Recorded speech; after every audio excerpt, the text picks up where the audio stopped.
Hello everyone and welcome back to Hiking History. Here we are in July. This is England in July. Non-stop raining, well, drizzling all day. But no, welcome back to Hiking History. Today we are starting the biggest walk I've ever done, biggest hike. We are walking the whole of the North Welsh Coast. I have mentioned it in previous videos before, but that's what we're starting. So 7 days we're going to be doing this. This is day 1 of 7 and we're in the beautiful city. We are in the beautiful city of Chester, right by the canal, and we're literally just starting the walk now. So we're going to be going from Chester to Flint today. But yes, this is England in July. This is what it's like. This is going to be my Bible for the entire trip, the entire 7 days. I've got an actual guide that I'm doing. So yeah, I'm going to follow it as best I can and let's get going. Pretty exciting. Day 1 of 7. Hopefully the weather on, subsequent days will be better, but we're not going to let that stop us. We've already come across a bit of history. Love a good information board here. So just about this little bridge here, which doesn't look very interesting, but it is called Cow Lane Bridge. Name originated from the old custom of grazing cattle outside the city walls, which must have been outside then during the day and then bringing them back inside for safety at night. The area on the other side of the bridge is called gorse stacks, originally used for stacking dried gorse bushes to burn on people's fires. And if you can see it, this is an old picture. Obviously there used to be a big timber yard literally right here where we're standing.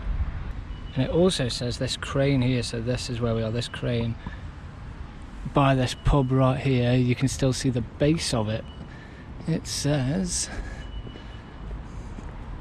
oh yeah, it'll be that black thing there. There it is, that'll be the original crane that stood here. How cool is that?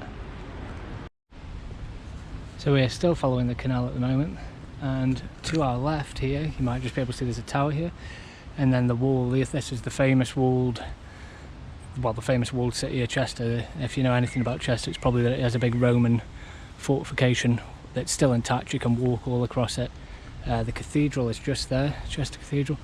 Highly recommend coming and literally just walk around the entire perimeter of the wall. It takes like just over an hour, but it's a really good way to see the city. And I've done it before. I'd make a video on it for sure. And there's this tower here, and I swear this is an important one. Yes, so it said on that little board there, I won't go into loads of detail, but King Charles I watched his forces from there supposedly being absolutely defeated by the parliamentarians during the English Civil War. Yeah, there's a better view of the tower. We're literally right underneath it now. Very cool. As you can see as well, the Roman wall literally comes right down here past the canal, right on the edge, quite steep as well. But yes, all the information that I'm going to basically be reading and telling you about and everything is all going to be from this. I'm going to just use the guide completely for directions and for information and stuff. I just kind of want to experience the walk completely from the guide. I'm going to follow it, so if anything's wrong, blame this. So what does it have to say about Chester? Well, it says that Chester developed as a Roman port and its maritime importance continued through the Middle Ages until the River Dee, which we'll get to, begins to silt up. And if you don't know what that, I had to look it up. Silting up, it means it's just kind of like when loads of rubbish sort of gets into the river and blocks it. It's not like human rubbish, like just natural kind of waste from earth, just like moving and everything. It kind of clogs up rivers, and it's called silting. It's called silt, and it silts up the river.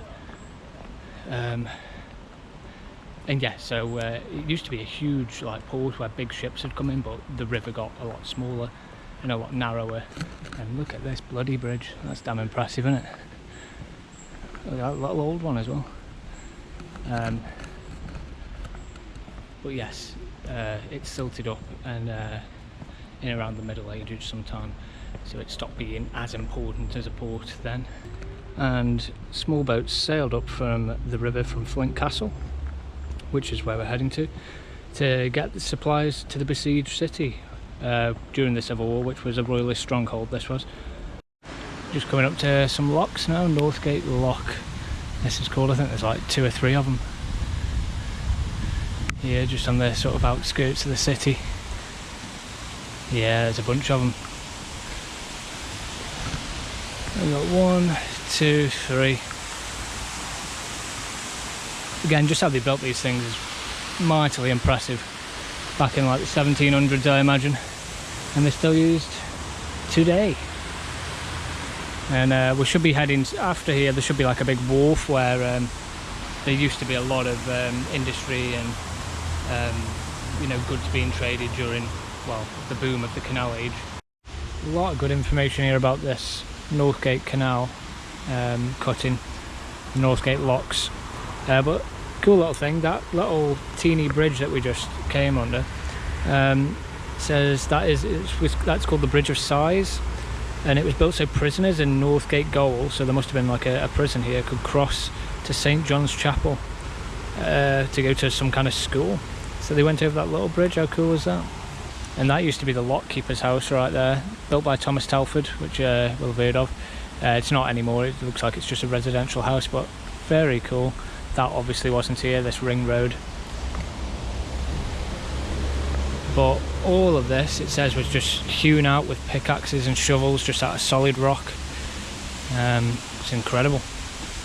And it says as well that it's it can even accommodate 2 narrowboats side by side, which you very rarely see here. I've been, if you see the canals in France, they are a hell of a lot wider. There's another good little view of the Roman wall there. It's been updated over the centuries, of course, but it was originally Roman wall. It's built in the same place.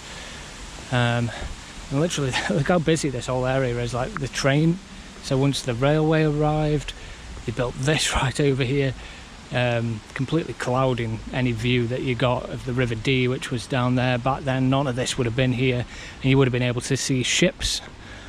Back then, when this was sort of first being built, still ships were being used down there, so none of this would have been here. But I do kind of like it how we've just got so many levels of different industry just all piled on top of each other. This is like really low down, so when trains come over here, it must really rattle and shake this place. So here we are now. It's just the canal turns around here and goes into this big wharf, as you can see, much bigger. This is Telford's warehouse, so there would have been goods, you can see there like that, where boats must have come in and goods would have come out. Sheltering from the rain. The rain's getting a bit heavier, unfortunately. So I'll try to record as much as I can today, but weather is not doing me any favours, so some of it might be a bit rushed, because even though the camera is waterproof and stuff, I don't really, my guide is not waterproof, and even so the camera, like, I don't want to get it soaking wet and stuff, so yeah, I shall try my best. But imagine if this was a clear day, this would be absolutely beautiful. Another information board says that that cool, interesting building there, also built by Thomas Telford, obviously Telford's warehouse. Looks like it is a bar of some sort now, but it was even back in the day. It was offices and a tavern. Great place to have a tavern. And further up as well, it says there's a graving dock for boats, to grave boats, which I thought maybe means make them redundant, but it doesn't. It's basically just to take them out of the water and clean them. But it says that is still there today and like still working as that, so we'll go have a look. But as you can see as well, there's another side to this. So there's a big one and then there's a little one here. But this would have been absolutely bustling back in the day. It was made to compete with Liverpool. It was that busy. By the looks of it, just behind here, as you can see, it looks like a place where they bring in the boats and clean underneath them and do any repairs and everything, and that's still going today. So that's really cool. I like that. Don't see them very often.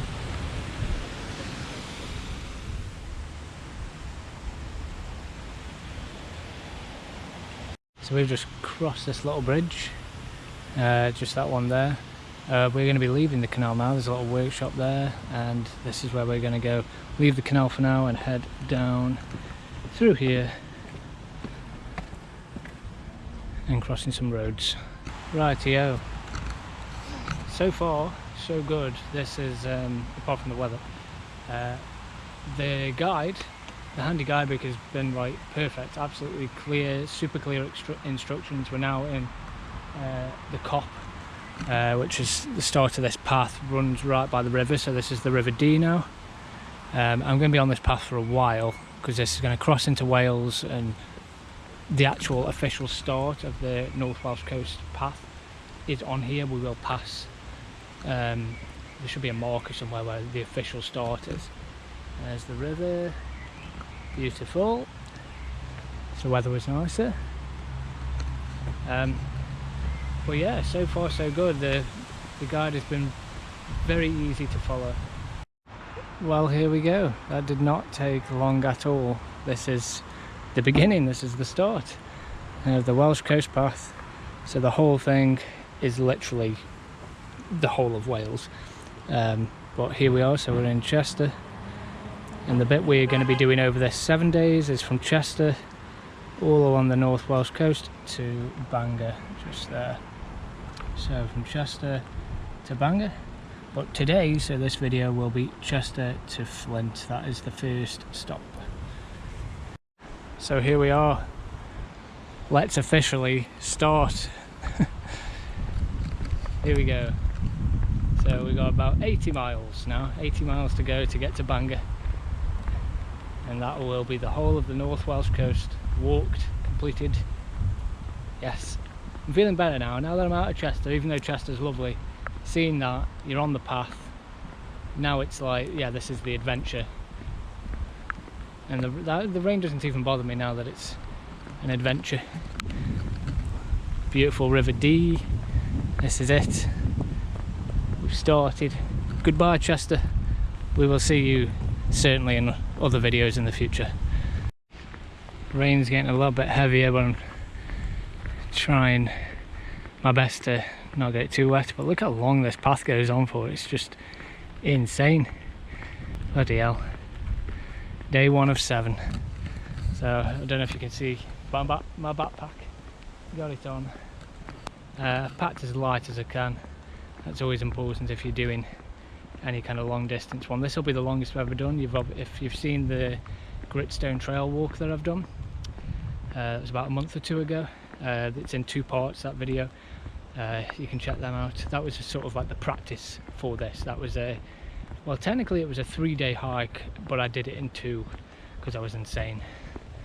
But that taught me to actually stick to the guide and do it in the days that it recommends, because originally I was going to do this North Welsh Coast one. I was going to try do it in like 4 or 5 days, which again, it's probably possible, but the guide does say for a reason do it in 7 or do it in whatever days. You know, I would recommend listening to the guides, just because you never really take into account, like, you know, you need to stop off, get food in places, or you know, you're going to be you've got a backpack on that's fairly heavy. All this kind of stuff slows you down, and you actually want to stop and take photos and enjoy and relax. You don't want to be rushing everywhere, so that's why I'm doing it in 7. So there should be fairly easy walks, these, because it's flat most of the way. I believe most of it's flat, obviously, just because we're going to be by the coast the entire time, and we're only going to be doing around about 10 miles a day, a little bit more, like, you know, it probably averages out around about like 11-12 miles a day, you know, which is not a hell of a lot really for a whole day. You can kind of take your time with that.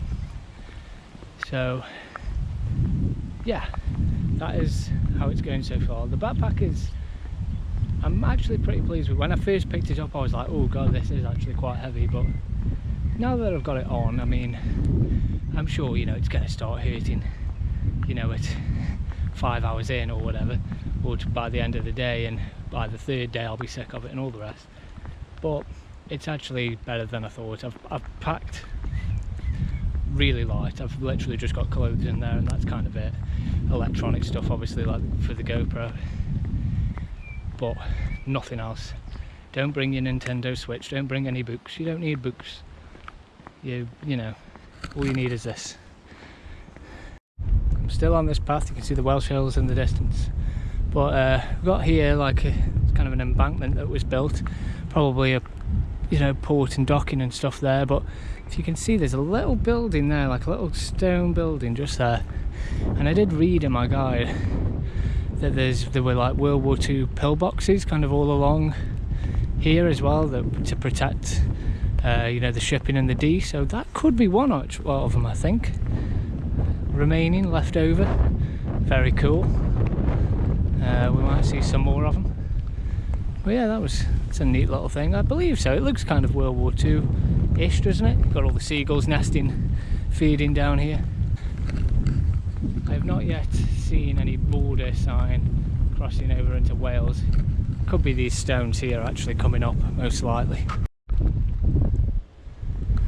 Yeah, here we are. So these two stones here, this is the border. This marks England, where we currently are. And we're about to get into Wales. Here we go. What does it say? It says it in Welsh. May your steps like stars of dew stitch this seam of land and sea. Sure thing. Let's do it. There we go, we're in Wales. Goodbye, England. So now we're in Wales. What's occurring and all that stuff. Well, the Welsh are going to slaughter me. Looks a lot like England, doesn't it? At the moment. But no, Wales is beautiful, as you will see, and as I will see over the course of 7 days. I've been before, but I've never done anything like this. But there are places that I've been before along the way. There's a place called Llanfyrechen. Again, pronunciations of these places, but I try my best. It's something like that. I've been there before. There's a really great waterfall called Aber Falls, or Arbor Falls. I think it's Arbor Falls. So I'll probably hopefully make a detour to that, because I would love to show you guys that. It's fantastic. One of the best waterfalls in the UK. And we're going to pass through like the Victorian seaside towns like Llandudno, or as the Welsh I believe pronounce it Llandudno, so the double L is like a cliff sound, Llandudno. They have that guttural like thing that I can't do though, but it's Llandudno. We're going to pass through there. I've been there loads as a kid. That was a holiday destination for us, and a lot of people from Stoke, because it's from Stoke-on-Trent, which is obviously where I'm from. The nearest beach, the nearest coast is Wales, really, so we have been Wales a few times as a kid. Rhyl is another popular destination, known kind of as a bit of a shithole. I've never been though, but we will be passing through Rhyl at some point. I don't know which day yet. Just today though, it's mainly going to be going along the River Dee. I think we will get kind of to the coast though, from here, and we're going to be going to the town of Flint, which has a big castle, a castle made and built by Edward I, I believe. He made a bunch of castles along the North Welsh Coast, incredible castles, like they're a real wonder. This is like back in the 1200s and stuff, 1300s. Edward I, conquest of Wales, English king, and he invaded Wales and conquered it. But yeah, that's a brief overview of what we're going to be doing today. Now that we're in Wales, I can only do Wales, that's how they say it. Here we are, still on the river, still pissing it down, but we've got a bridge here, as you can see. This is the bridge at a place called Ferry, I believe. Now our path just continues on here, but the guide does say you can do a little detour, go across the bridge and go left. I think you go back up the little bank a little bit, and you can see some sculptures about the shipping industry in the area or something like that, some stuff. So we're going to do that. We're going to go on all the detours that we can, that the guide recommends. We're going to do it because we want to see everything that is along here. So we're going to take a quick detour over this bridge. There we are, as it says here, Higher Ferry, historic river crossing. This is, and bikes go over it. We'll let this bike through first. Great. Lots of bikes going over here. Bloody hell. Hello. Trying to talk about Higher Ferry. Thank you. So it's probably going to get very windy up here, but wow, great view though. So yeah, we're going to be heading down here for the next bit. But yes, this is a historic river crossing because until 1960 this bridge wasn't here, and there was a ferryman that would be here, and he crossed people over, workers over, to go work in the chain makers and all the different factories. There was airplane manufacturing around here, and until 1960 there was an old ferry that used to go all the way here. Yeah, look at that, you can even see the old, where the steps were. You can't see them on that side, it's just a little beach, but here are the remains of the steps. How cool is that? Oh, I love that. And you can see for bloody miles, look at that, that's incredible. And there's Chester down there. Amazing. So many bikers going over here. I believe I have found the sculptures. There's only two I can see. That one, they're only little, there's nothing like to shout about if this is it, which I believe so. A little detour in much nicer weather. Again, it would be better. There was that one there of a dandelion, and then there's one further up of just a different plant just there, but you do have a nice information board, which I do appreciate. Here, Saltney Riverside, and there's some good information here actually. I've just had a little read, just the general sort of history of this bit of the coast, this Flintshire coast. How originally it was a Roman industry was the first here, mining and all stuff, even way back then. And this is the other little sculpture. No idea what they mean, they're just plants, aren't they? But there you go, that was the detour. So worth it coming all the way here, but the rain stopped, so it's fine. No, we're gonna do these little detours, and to be fair, the information board was worth it. Back at the bridge, and instead of going left, actually I would come right, because right here is a really good information board actually about Higher Ferry. Really interesting, all about the family, the people here. So it's Ferry here was established in 1740, so that long ago. Maintain a toll-free link across the river, so no one even had to pay by the sounds of it. It was initially for foot passengers, this one Higher Ferry, and then Lower Ferry, which must be further down, which was renamed Queen's Ferry, that carried animals and vehicles as well. You can see these pictures here of the people. So the 5 generations of the Manifold family were responsible for the ferry from 1760 to 1968, when this footbridge was finally built.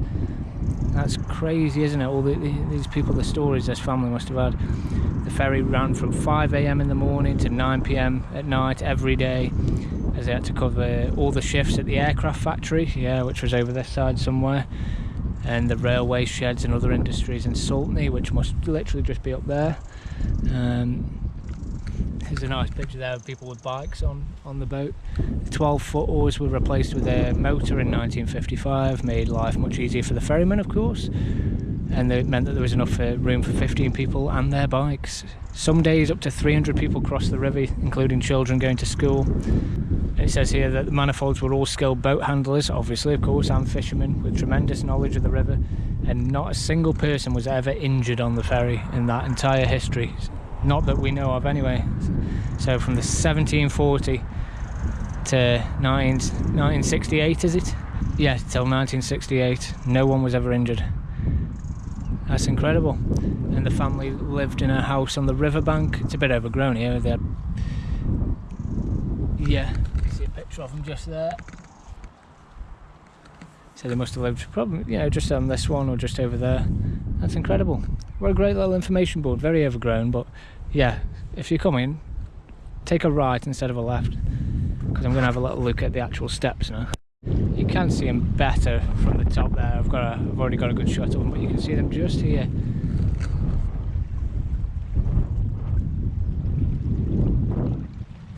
The steps still there where the ferryman would cross with his boat and everything.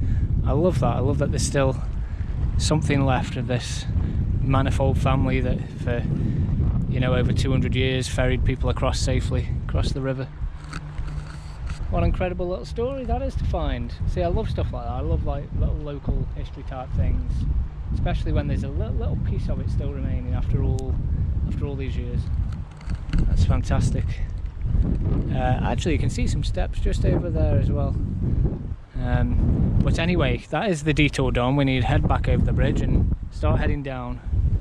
So if you can just see ahead of me, there's these things in the water. It's like a big mooring station by the looks of it. And the guide, so it tells me, I think this is right. So these are the moorings of the Airbus barges that transport massive A380 wings across the river to Moston for then to be exported to France. So there's huge factories all along here, so I'm guessing maybe they do aeroplane manufacturing or something like that. And the guide still talks like it's still happening, and it does look active, and you know, it doesn't look derelict.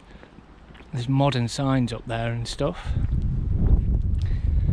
so that's pretty cool, isn't it? Every so often there must be a barge that comes up here, big huge barges that then transport aeroplane wings down here, and then they get taken onto a bigger ship, I imagine, and then get taken over to France. How cool is that?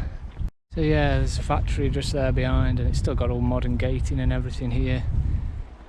But yeah, looks like an active mooring site still. So this river is still somewhat in use. Really opened up this whole area, but it is just ridiculously long straight path. Can drive you a bit insane because it feels like you're making no progress. I'm just heading for that bridge.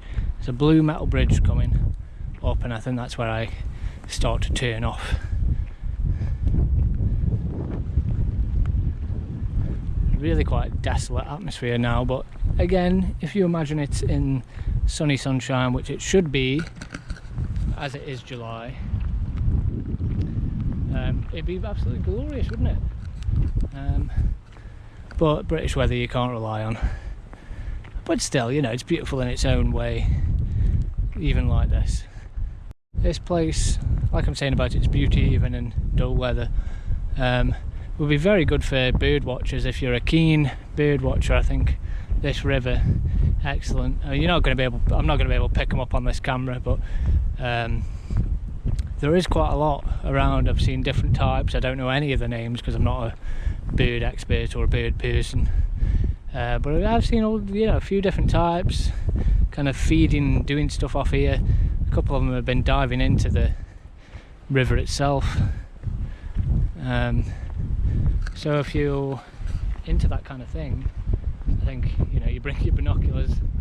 This is, I think, a very well-known river, great for like bird watching and all that kind of stuff. You can see, I think, rare types and all the rest of it.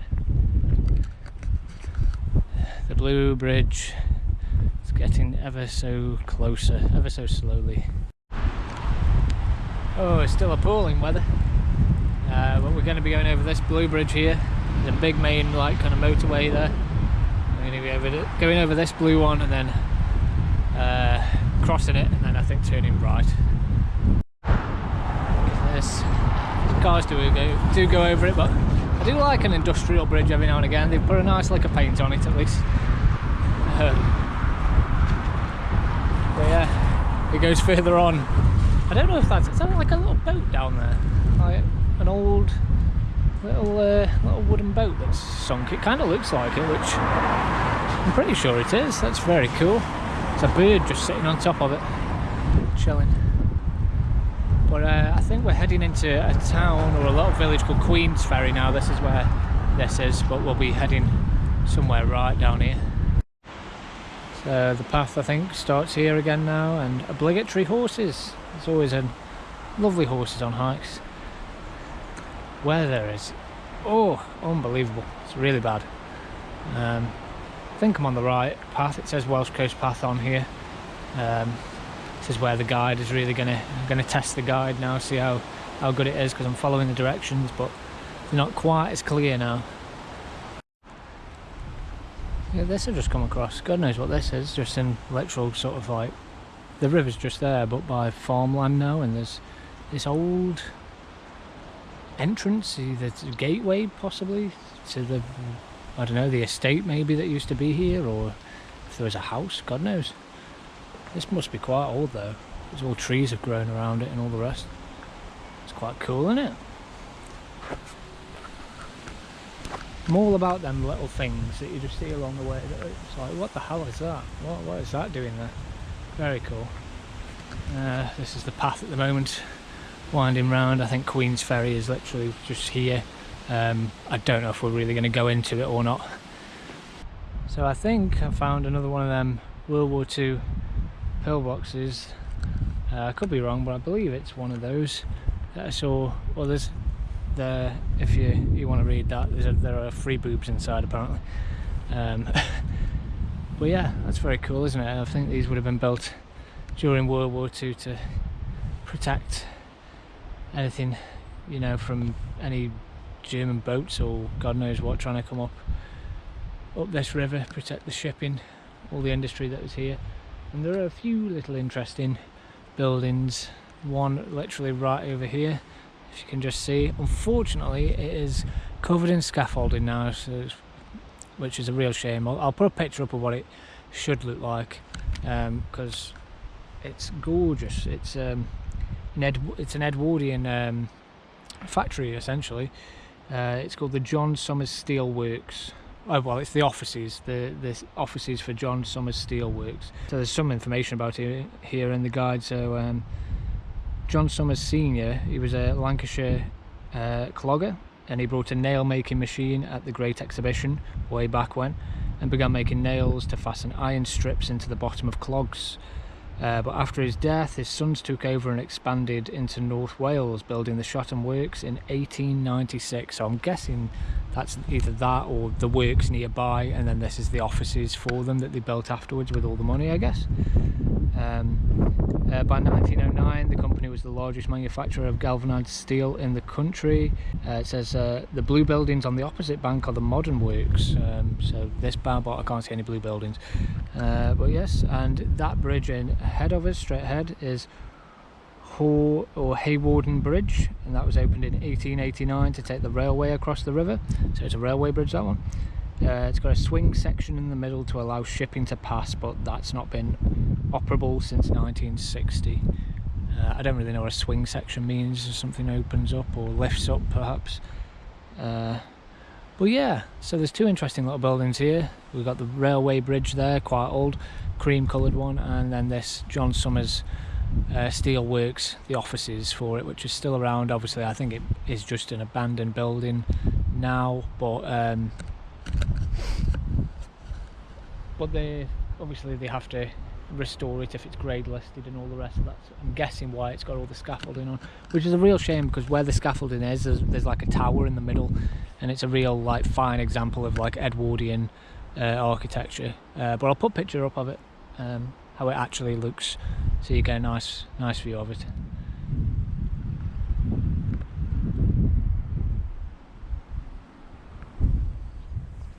So now we are at a place called Werp Riverside. There's another great information board there, an old buoy by the looks of it here.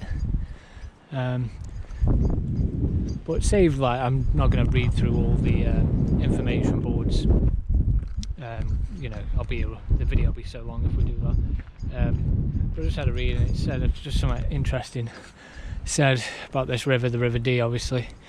If you were stood here 300 years ago, stood in this spot, you wouldn't see any of this because the River Dee was 4 miles long, just straight across, which is insane, isn't it, when you think about it? Like, how different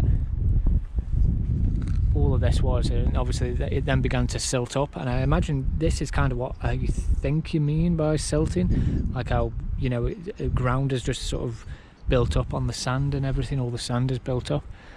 So it was in the 1700s that it was called the New Cut in the 1700s, where it was made like this. It was a ship canal, essentially, because all the rest of it just began to silt up. But you would never guess now, would you? Because it's all just built over, you know. It's incredible to think that, you know, not even long ago, 300 years, how different the landscape was here. That's insane. It makes you think about how the world is just always changing, whether we like it or not. It's constantly weather, and just the earth, everything about it is changing, even over the course of a period of 300 years, which is not very long at all in terms of Earth's lifespan. But yeah, 4 miles long this was. Incredible. And what we mentioned earlier about the barge that takes the aeroplane wings down here, information board all about that here, so it seems that this is true. I think it still happens. There's a picture of the barge right there with the wings. Another great information board. Yeah, I mean, it says, it's talking about it as if it's still happening, so unless something very recently has changed, this is what happens. But that's a bit confusing, because it also says that most wings are transported to either Hamburg or Toulouse by this Beluga aircraft, which is that thing, which looks absolutely insane. How is that able to fly? What the hell? But yeah, literally since 1939, it says they've been produced up there, up the river, and yeah, they're brought down on the barge, and then shipped off to Toulouse in France. Amazing. That would be so cool to see one of them come down here. That'd be incredible. Look at that incredible bridge over there, a huge support beam on it. That's mad. Some boats over there as well. I think this whole area is called Connors Quay, I believe, and it used to be a big place for like building ships and stuff like that, bustling back in the day. There were some little factories, workshops more like now, building boats and stuff still here, but obviously nothing like it was. This, once the River Dee had silted up in the 1700s, and Chester could no longer compete with Liverpool as a booming shipping industry and all the rest. This port, Connors Quay, became, you know, very prosperous in the 1700s. But you can see here there are some like areas that are still going, still probably making boats and whatnot, but certainly not on the same level as it used to. Old Quay House, an old pub. Whether it's still a pub, who knows. I think you can have a look across here. This is like the old dock now, you'll be able to see it all. Still looks like a pub, doesn't it? But 1777, bloody hell, that's how old it is. That's crazy. Yeah, so you can come out to this bit and you can see the whole of Connors Quay dock all along here, where it was. There's still, as you can see, there are still boats, but very small, not that many. But this would have been bustling back in the day. All this. And I think this is I can't remember the name of it, but there was a famous ship that was built here, the Kathleen and something. I'll write it on there, and that's obviously a little sculpture of it. Well, yeah, with a lovely old pub. The guide seems to suggest that it's not a pub anymore, even though, let me get rid of that. Hopefully that's better. Yeah, the guide seems to suggest that it's not a pub anymore, even though it looks like it. I think this is a little cafe, but everything seems to be shut at the moment, whether it is seasonal or I'm just not on the right time. Who knows? But yeah, I mean, actually it says it's open. It's probably open, but yeah, there's cars there and stuff, so it's just a miserable day, so no one's sitting outside. But yeah, to me that looks like it's still a pub. You can just imagine all the old, like, you know, sailors and stuff going in there. So this is also a bit confusing, this path. It says on the guide take a left from the pub, and it kind of looks like it's that way, but if you don't read it properly, so just a little helpful tip if you're, it is actually this one, like right next to the pub, because it says pass the old coach house, which must be this. Looks like an old coach house, doesn't it? Which is very cool. And obviously all the coaches would be stored in there, probably from the pub. And I believe it says turn, yeah, it says turn right and go behind the pub. So it'll be this one, this tarmac path here. See, so there's Connor's Quay down there, and all of the industry that's now been built, and that huge bridge, which was opened in 1998 by Queen Elizabeth II. There are so many good information boards here, so this path is really well informed. This is known as the Rock. A lot of mining went on here, and then the sandstone that was mined here was taken by horse and cart down to the quarry, down to Connor's Quay there, and then shipped off either back up to Chester or further out. Right next to them huge factories now, we saw earlier. Basically just by big main road, kind of a boring bit. Got to cross over 2 roundabouts, and then hopefully should be kind of back on to something a bit more interesting. It shouldn't be too far away from Flint really now. I think it's about 2 or 3 miles, so almost at the end of the day one. You literally just have to cross the bloody train tracks here. There we go. Really close to Flint now, very close. It's easy to get lost there though. There's just a little alleyway, and the guide says that there's a sign there, but there actually isn't, so I missed it and had to looked on my map and I was like, yeah, I'm too far ahead here, so I had to go back. So that's an easy bit to miss. There were no signs, but we are very close now. We're going onto Flint Marsh, just past this treatment centre. There's the sign that I've been looking for. Oh god, this is a bit tricky. Tight squeeze, that one. Yes, we're going to be on so Flint Marsh, which is probably going to be really boggy now because of the rain non-stop. And then we will be in Flint. Hopefully see the castle pretty soon, and that'll be the end of day one. Wow, so here we are on Flint Marsh now, and as you can see, this is the D still. I think there is some water there, but it goes to show, when I said earlier about it being like 4 miles just across, that used to just be, you know, complete water, and now as a lot of it is silted up. It's pretty incredible. So probably all this used to be 300 years ago part of the river. I like this part of the walk. I like these sort of things where they're over marshes and they put these wooden walkways. It stopped raining again now, thankfully, so this weather, even though it's super cloudy and stuff, out here is quite cool. It's quite atmospheric and a bit haunting, isn't it? It's quite a lonely, desolate place, which I really like actually. There's that huge factory. It's all painted white, looks like it's coming out of the sky. Very cool, I like this bit. Very good viewing point from up here.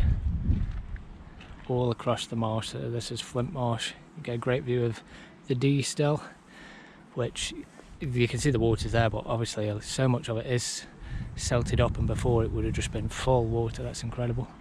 and all the industrial new modern things all there in the background, just peeking out through the mist because of the rain is still hanging about a little bit, but we're starting to clear up a teeny bit. But this would be a great place for bird watching. I imagine there's all the different bird species on here. You come out on this wonderful pathway here with great views all along the marshes, and lo and behold, in the distance, that must be Flint Castle. Part of it anyway, peeking out. Very cool. I didn't quite realise it was so close onto the marshland. That's really nice. And imagine, hopefully when we turn that corner we'll get to see all of it, which should be very cool. So now here we are, don't mind the statues, but here we are at Flint Castle. Look at that. That is a fantastic structure. A hell of a lot of it left as well, and you just see the size of them towers are absolutely huge. That's incredible. I'm not at the moment going to do a big history on Flint Castle though for this video. If you instead tomorrow, because I'm going to be starting from Flint Castle and we start walking from here and be going to Talaka, so that's tomorrow. The next day, part 2, we'll be coming from here, Flint Castle, all the way to Talaka. So instead I'm going to start at Flint Castle in that video here, and we will talk about Flint Castle in that video. So this is the end point. There we go, built in 1277. That's crazy how much of that's still left. Bet you get some great views up there as well. So yes, that was day 1 of the North Welsh Coast walk. A very nice end to it now, finally, after a pretty miserable weather for the whole day, but I've still very much enjoyed it. I'm going to head into Flint, get some food and rest.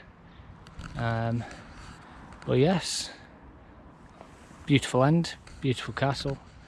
Make sure you join me in part 2. Like and subscribe as always, and I'll see you in the next one, part 2, when we go from Flint to Talaka.